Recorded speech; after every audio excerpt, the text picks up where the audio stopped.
दोस्तों नमस्कार। हिंदी कुंज में आप सभी लोगों का स्वागत है। आज हम लोग बात करने चले नदी की आत्मकथा पर हिंदी निबंध। इस तरह के प्रश्न आपकी परीक्षाओं में आ सकते हैं कि नदी की आत्मकथा लिखिए अपने शब्दों में। तो इस तरह के प्रश्नों का उत्तर आप किस प्रकार लिख पाएंगे, यहाँ पर मौलिक तौर पर बात की जा रही है। यदि आप हिंदी कुंज चैनल में पहली बार आ रहे हैं तो यूट्यूब पर हिंदी कुंज चैनल को सब्सक्राइब कर लें ताकि आपको हिंदी भाषा और साहित्य की उपयोगी जानकारी प्राप्त होती रहे। तो शुरुआत करते हैं निबंध की। किस प्रकार लिखेंगे, सबसे पहले लिखिएगा मैं नदी हूँ। प्रकृति की वह जीवन धारा जो पर्वतों की गोद से निकलकर मैदानों की सैर करती हुई अंततः सागर में मिल जाती हूँ। मेरी कहानी बहुत पुरानी है, शायद उतनी ही जितनी इस धरती की उम्र। मैं समय की साक्षी हूँ, अनगिनत सभ्यताओं की मूक दर्शक और जीवन की आधारशिला। मेरे जल में जीवन बसता है, मेरे किनारों पर संस्कृतियाँ पनपती हैं और मेरे प्रवाह में अनंत कहानियाँ बहती हैं।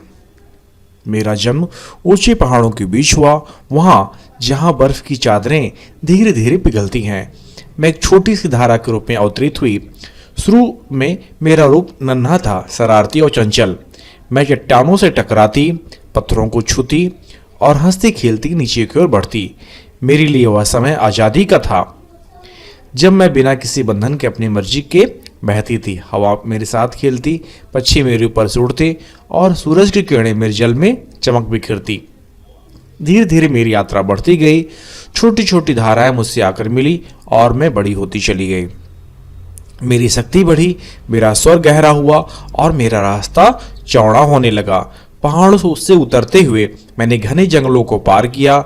वहाँ पेड़ पौधों ने मेरे किनारों को आलिंगन किया, जानवरों ने मेरे जल से अपनी प्यास बुझाई और मैंने उनके जीवन को संभाला।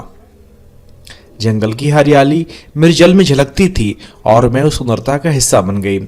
कभी कभी बारिश मेरे साथ आ मिलती, मेरे वेग को और बढ़ाती, मेरे गीत को और मधुर बनाती।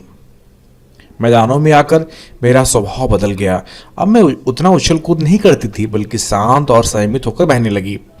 यहाँ मैंने इंसानों से मुलाकात की, उन्होंने मेरे किनारों पर अपने घर बसाए, खेत बनाए और मेरे जल से अपनी जिंदगी को सींचा। मैं उनके लिए माँ बन गई। मेरे पानी से फसलें लहलहाई, बच्चों के चेहरे खिल उठे और गांव में खुशहाली छा गई। लेकिन इंसानों ने सिर्फ मुझे लिया ही नहीं, मुझे दिया भी। उनके गीत, उनकी कहानियाँ, उनके त्योहार, ये सब मेरे साथ बहने लगे। मैं उनके सुख दुख की साक्षी बनी। कभी कभी मेरा गुस्सा भी जागता है जब बादल बहुत बरसते हैं और मेरा जल किनारों को तोड़ता हुआ आगे बढ़ता है, तो मैं अपने वेग को नहीं रोक पाती। लोग इसे बाढ़ कहते हैं, पर यह मेरे लिए एक स्वतंत्रता का एक रूप है। मैं जानती हूँ कि इससे नुकसान होगा, पर मैं मजबूर हूँ। प्रकृति का यह नियम मेरे बस में नहीं है। फिर भी जब मैं शांत होती हूँ तो लोग मुझे फिर से गले लगाते हैं। अब मैं अपने अंत की ओर बढ़ रही हूँ। सागर मेरी मंजिल है, जहाँ मैं अपनी पहचान खो दूंगी और उस विशाल जलराशि का हिस्सा बन जाऊंगी। लेकिन मेरी यात्रा कभी खत्म नहीं होती। सूरज मेरे जल को फिर से बादलों में ले जाएगा और मैं फिर किसी पर्वत की गोद में जन्म लूंगी।